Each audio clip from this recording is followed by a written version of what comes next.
Quand l'heure de la vérité sonne,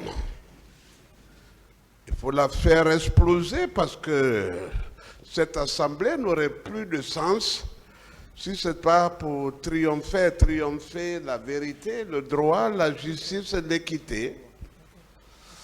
Marcel, on ne sait pas ce qu'il va dire. Mais je crois que ce n'est pas un petit accusé, c'est un témoin majeur dans cette affaire. Et tout comme la police scientifique va exhumer les corps qui ont été enterrés en des endroits que nous cherchons à identifier, les faits de la cause peuvent être exhumés à tout moment de la procédure.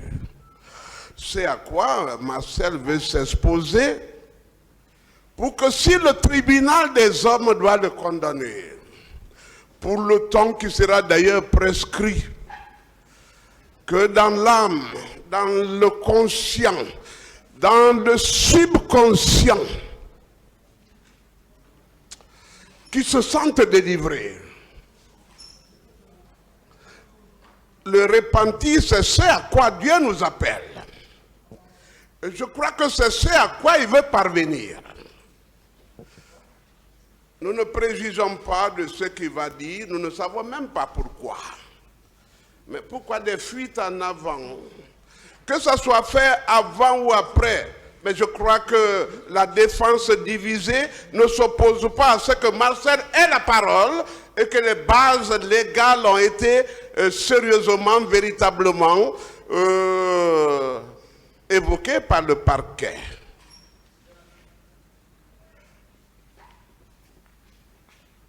La manifestation de la vérité. S'il peut participer, pourquoi ne pas lui donner la parole? Pourquoi avoir peur de mourir quand on doit mourir? Monsieur le Président, à vous l'impérium, à vous la décision, vous avez la base légale, je crois qu'elle est opposable à la partie civile, à la défense, tous bords confondus. À vous la décision, Monsieur le Président. Merci, Monsieur le Président. La question qui est soulevée, s'agissant de la reprise des paroles par M. Marcel Guilavogui, à cette phase de la procédure, est-elle une question régie ou pas par les dispositions du Code de procédure pénale? C'est à cette question, Monsieur le Président, que vous devez répondre. Vous, et vous seul, parce que le Code de procédure pénale, en la matière, n'a conféré des pouvoirs qu'à vous. Je me ferai l'obligation de revenir sur les dispositions des articles 400 et 401 du Code de procédure pénale. L'article 400, Monsieur le Président. Le président a la police de l'audience et la direction des débats.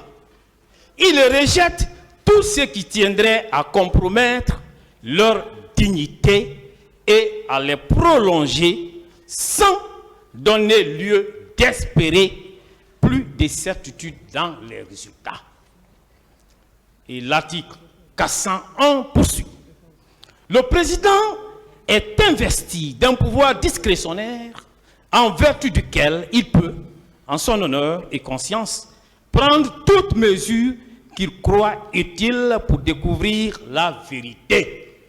Monsieur le Président, nous sommes d'accord que la raison d'être du tribunal et de tous les acteurs dans ces procès, ministère public, avocats des parties civiles, avocats de la défense, c'est bien la manifestation de la vérité.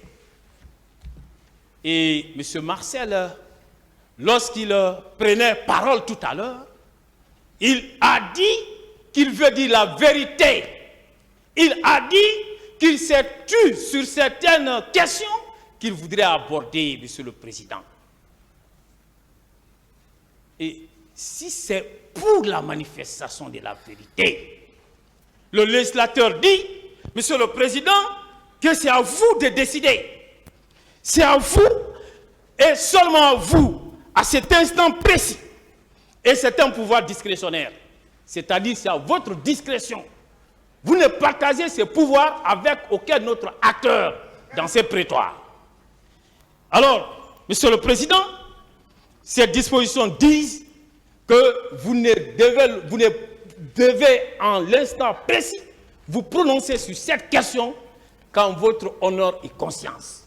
Donc, vous demanderez à votre honneur et à votre conscience, est-ce qu'à cette phase précise, l'intervention de M. Marcel, par rapport à ce qu'il a dit ici, quelqu'un qui a passé tout son temps à dire « je ne connais pas, je n'étais pas au stade », si lui dit qu'il veut dire la vérité, je crois que nous devons tous œuvrer à ce que celui-ci dise la vérité, parce que nous voulons tous que la lumière soit faite sur les circonstances de ces événements malheureux que notre pays a connus. Monsieur le Président, et on vous dit que non, ce n'est pas à cette phase. On vous dit que non, et déjà, on est à la phase de la comparution des parties civiles. Mais je voudrais bien savoir, Monsieur le Président, qui dirige les débats?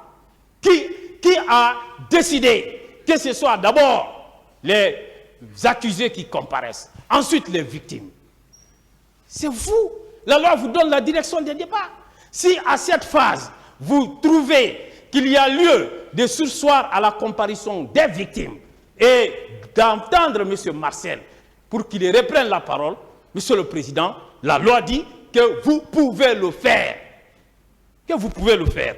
Donc, Monsieur le Président, nous nous estimons qu'il y a lieu de faire en sorte qu'il soit entendu et urgemment. Et urgemment. On ne doit pas attendre. On ne sait pas. Et si il n'est pas entendu aujourd'hui, et si en remettant cela à un autre jour, qu'est-ce qui pourrait arriver? Donc, nous avons besoin de la vérité. L'avenir appartient à Dieu, mais le présent, nous sommes au présent et nous gérons le présent pour le moment. Nous vous demandons de bien vouloir accepter que M. Marcel Guilavogui reprenne parole en application des dispositions combinées des articles 400 et 401 du Code de procédure pénale. Et je vous remercie. Les victimes... On va évoluer. Oui, nous évoluons. Les victimes ont tout intérêt à attendre que Marcel les précède pour que leurs droits soient observés. Je vous remercie.